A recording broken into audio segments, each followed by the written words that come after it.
بزرگوار کرام،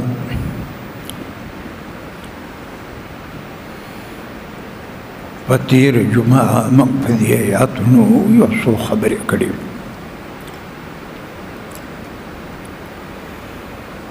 کہ ان الذین قالوا ربنا اللہ ثم استقاموا،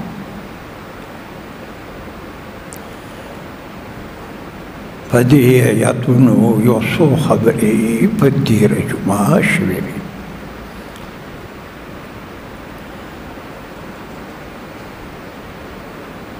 اللہ فرمائی کہ ان الذین قالوا ربنا اللہ،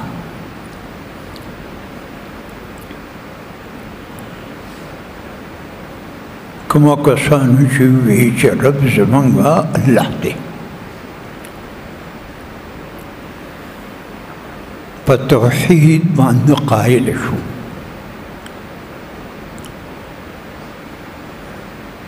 او لا الہ الا اللہ محمد رسول اللہ کلمہ اولی، او دا توحید دا اللہ معتقد شو،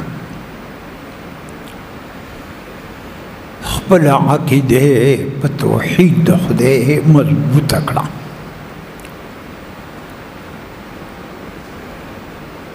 او ثم استقام، او بیاہی پدی باندی استقامتو. استقامت پا دین کی عظیم مسئلہ دا.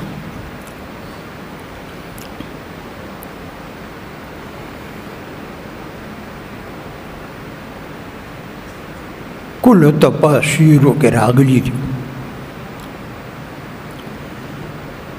کہ نبی علیہ السلام مبارک تا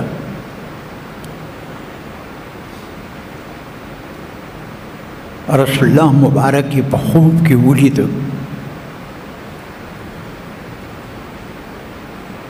چاچے رسول اللہ پا خوب کی ولید دا حقیقت ولید.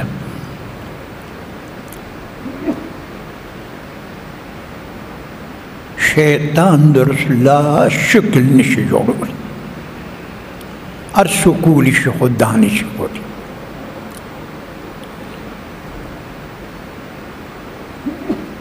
دخبل مرتبه سر موافق برسول اللہ بیدی چه دا دس سمر مرتبه پنیکی کی اقصی بیدی.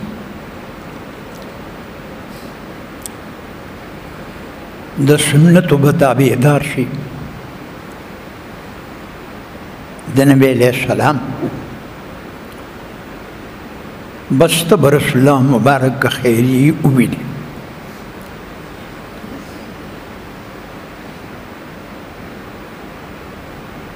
من دعانی فی المنام فقد رآنی فإن الشیطان لا يتمثل به متفق علیہ. دا حدیث امام بخاری و مسلم مبارک دوار روڑی چلو خلق تے اب محدثین کو.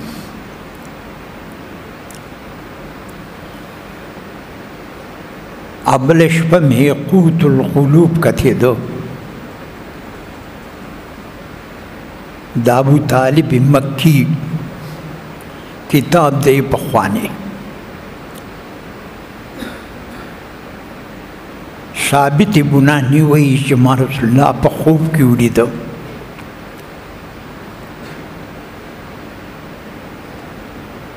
وی ما رسول اللہ تا تلاوت شوروک،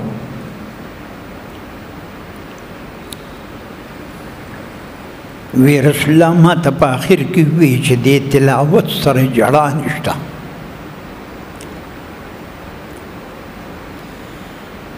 قرآن عظیم کی راغلی دی چھ ما تلاوت کے نو اجاڑا.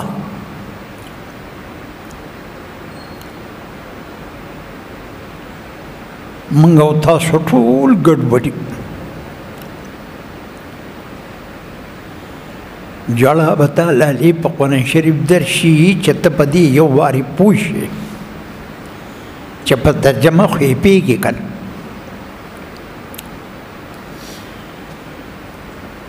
على درنيرا بابا سرا ما د پیر سباق بابا جی نه مخکې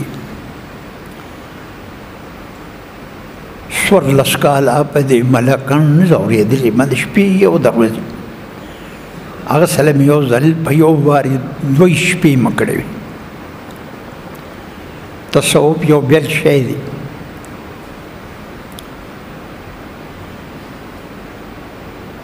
هغه زه راتلم ما ته وې ته نن ایثار شه مې خیر شه داسې رساخ ټیم چې شو نو ګاډي راغی نو صاحب مبارک ما ته وی ته راځه هغه به چې چتم زه به یې ځان سره بوتللم که څه بیان به یو ځای کې و نو هغه به ما کوو ما ته به یې توک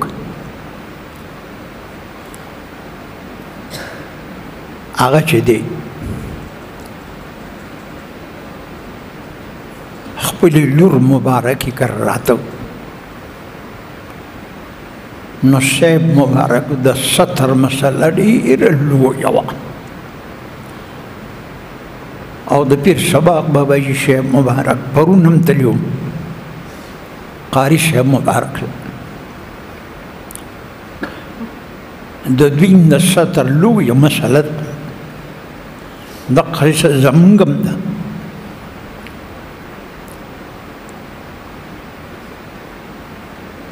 هغه خبر ولیږه چې زما د لور که راڅوک بارۍ دي هغوی لاړ شي هغوی بارۍ کسان لاړ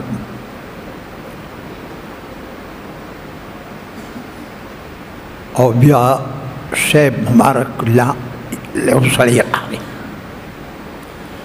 هغه موټر کې لا ناست و خو دروازه یې کلو کړې وه لږه ګرمي غوندې وه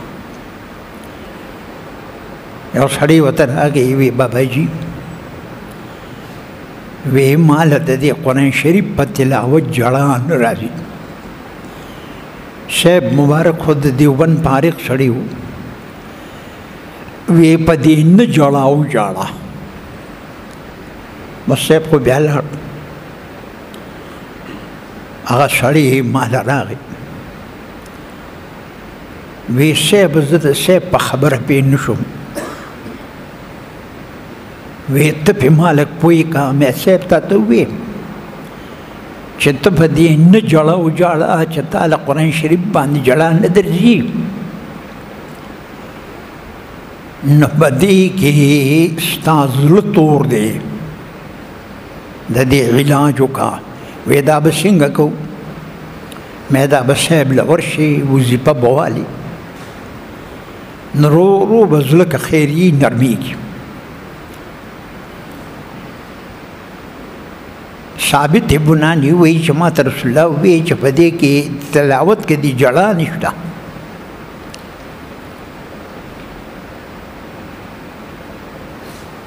ما ستاسو خدمت کې عرض کوو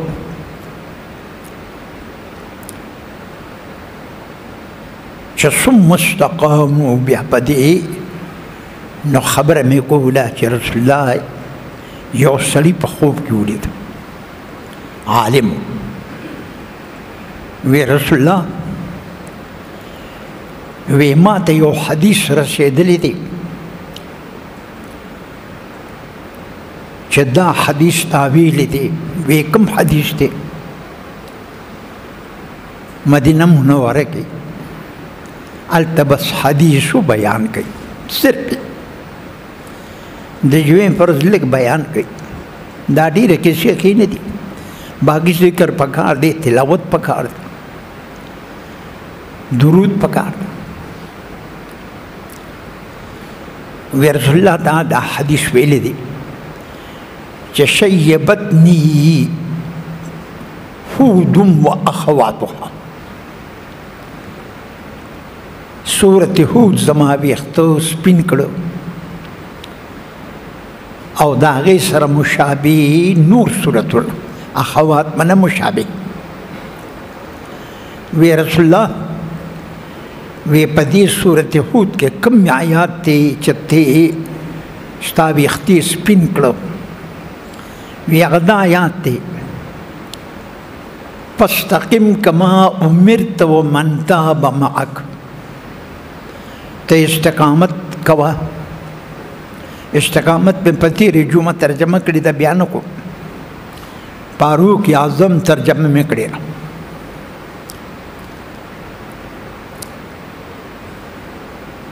او بل ومن تاب معک، چې نوی مسلمان په ایمان وروړي هغه به استقامت کوي. رسول الله په دقه باندې خپو چې استقامت خود رسول الله طریقه ده، خود هغه طبیعت دی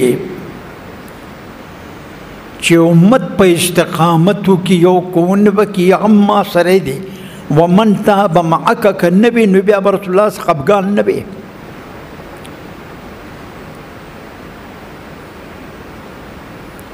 خفګان په دې چې ما سره امت دی، یا الله امت په استقامت کې کوم نه بکی. مولا علی قاری الهراتی هغه لیکلي دي چې زمونږ په دې نومي منځ کې که فرض دی، که واجب دی، که نفل دی، که سنت دی، نو سورت فاتحه په رکعات کې شته. او په دې کې دا ټکي دي چې اهدنا الصراط المستقیم. خدای من قایم او دایم ساتي په صراط مستقیم.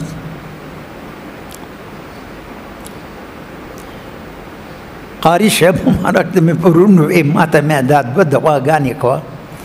هغه وی زه به تا ته کوم، خو دغه دوه دعاګانې خو ما تا نه یاد کړې. وی دا به ته ماته کوې. هغه د راز خبره ده نه شم کولی.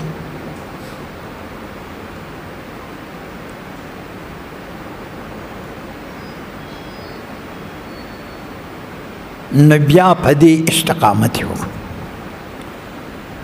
علي صاحب مبارک رسول الله ته وی حضرت علي صاحب شیری یزدان وی حضرت ما ته وصیت وکړه مشکات کې راغلی. نو علي صاحب رسول الله ته وی قل آمنت بالله ثم استقم، چې زما ایمان دی په الله بیا په استقامت وکړه. نو علي صاحب سے جواب ورکړي آمنت بالله وما توفیقی الا بالله، زما ایمان دی په الله او استقامت کې زما طاقت صرف په الله دی. پیغمبر علیہ السلام تبی لیهلک العلم یا ابا الحسن، دا علم دی مبارک شاه چې تا الله ته عاجزي پیش کړه. وما توفیق الا بالله، من چې څه کوو دا په توفیق د خدای کوو. توفیق د خدای چې ملګري نه وي بیا خبره ګرانه. الله د دې صله بیانوي. ان الذين قالوا ربنا الله ثم استقاموا تتنزل عليهم الملائکه، چې دې په دې ایمان کلک پاتې شو، د ایمان په مقتضیاتو یې راتګ وکړو، علم یې وکړ. پېښور ته تللی وو، ما سیاریان شو. یو 2 کاله کېږي د بخاري ختم و، لوی اکابر پکې وو، بیا ختم یې ما ته حواله کړ. هغه ختم ما داسې 1.5 ګنټه پې واغېسته د الله په توفیق. هغوی ډېر ریان شو. بیا ویې چې ته لږ صبر وکړه، زه به نه، موږ ستا لپاره عظیمه ډوډۍ کړې ده. زه خو ډوډۍ نه شم خوړی. ویې نه بس موږ کړې ده. بیا یې وی ستا د خوشحالۍ دپاره څه خبره کوو، تاسو په دې درس کې لږه خبره وکړه. نو مې واغېسته، وی تلا پورته شم. وی دې طالب په دې 9 میاشتې کې یوه ورځ ناغن غیر حاضری نه کړي بلکې 9 میاشتې مکمل حاضر شوی دی. یا الله موږ دا روزانه سبق قضا کوي. سبق قضا کول خو نشته روز سبق چې دی قضا کې یو ورځ 40 ورځې کې به هغه ځای ته نه راځي چې کوم مخکې وي. سبق قضا کول خو نشته. من خو د ماشوموالي نه سبق نه دی قضا کړی. یو وارې به زه رالم نو ما به بیا مور به راپسې رالم وي وده شه ما به سبق زه ورته د تورو په یادو منطقې سلم به مې یادو سلم ما په یادو یاد کړی. هغوی کې به تقریرونه به مې یادول. سبق قضا خو نشته. یو بل سپینګیري چې زما نه عمر کې مشر وي دم قضا نه ده کړې. هغوی ټول علما یې انعام ورکړي د خپل جیب نه مې انعام ورکړ.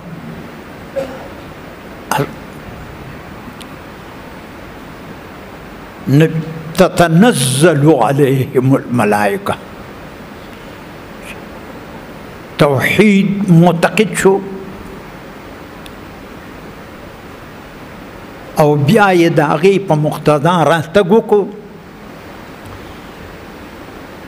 تتنزل علیهم الملائکه فرشتې به پې نازلېږي کوم وخت یې ووړه. شیخ الاسلام ابن تیمیه رحمه الله د مدینې منورې هغه فرمایلی دي فرشتې به پې نازلېږي یو په جون کې یو په وخت نزع کې ذوالقدن کې او دریم په قبر کې څلورم چې د قبر نه راپاڅېږي څه به ورته وایي فرشتې به ورته دا وایي څلور وختونو کې جون کې ته چې په دقه ان الذين قالوا ربنا الله ثم استقاموا باندې کلک شوي نو شیطان تا ته وسوسې غورځوي نو فرشتې به تا ته الهام کوي چې د خبره مه بنا په دې لار روان شه په سمه لار به دې روانې دقه رنګې ته په یو ځای روان یې او مخکې یو کنده ده پکې غورځېږي فرشته به ستا په زړه کې راولي چې داسې مزه چې وګوري الله زه خو بچ شوم نه دا د فرشتې په الهام ته بچ شوې د څلورو وختو کې په دنیا کې په وخت ذوالقدن کې په قبر کې چې راپاسې څه به ورته وایي الله تخافو تا د خدای سره دوستانه کړې ده او د ایمان په مقتضیاتو د راتګ کړې دي آینده جون نه مه یریږه بس خبر خلاص آینده زندګۍ نه چې ونه یریږي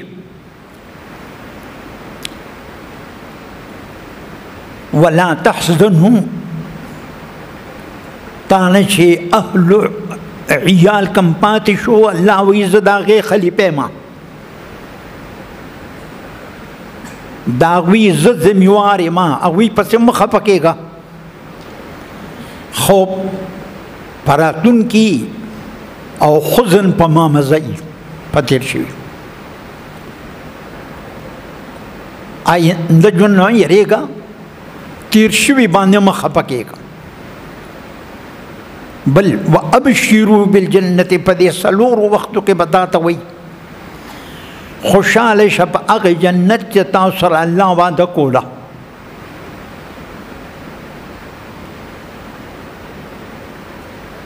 او فرشتې به ورته وایي نحن اولیاؤکم فی الحیاة الدنیا وفی الآخرة منګ ستاسو دوستان او رفیقان یو په زندګۍ کې په آخرت کې فرشتې به ورته وایي چې تا نه به زه لي جدا کېږم چې په جنت ته داخل کړم. جنت ته داخلېدل ډېر ګران کار دی. مدینه منوره کې ماښام کې د نن یو 30 کاله مخکې یو سړي تقریر کوي دغه وینې صدیق اکبر دی وی د ویلي دي چې لو كانت إحدى رجلي داخل الجنة وأخرى خارجها ما أتمنته که زما یو خپه جنت ته داخل شي او بل د جنت نه باري ما ته امن نشته چې الله راته وایي چې بارته شه ما د جنت ته وی دقه سړي ویلي دا حدیث ما د اق ټیم نه یاد کړی یو 30 کاله به کې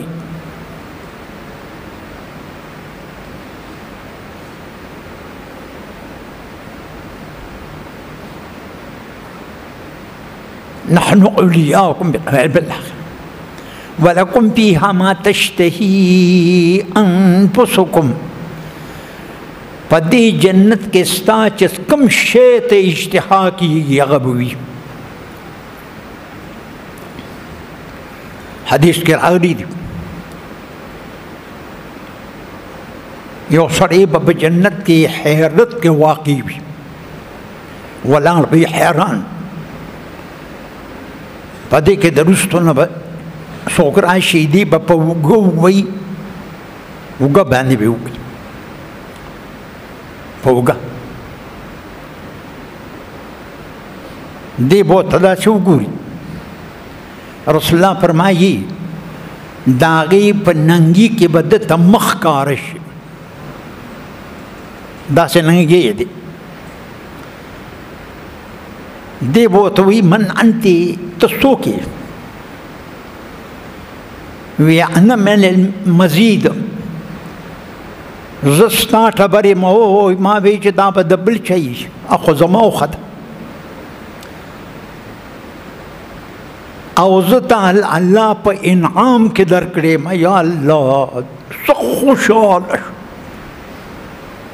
جنت خو د مزو ځای دی خو تلل ورته ګران دي. 400 کې ما کتاب کې درس کو د جنت بیان یو طالب راته ویره وی مړي شه وردانګ ما په نه پدې جنت مې وردانګل په ګران دي ار سړی نه پریدي. راځه چې د خواهشات او نفسانی یو ګوډي هغه چې ته پریدي.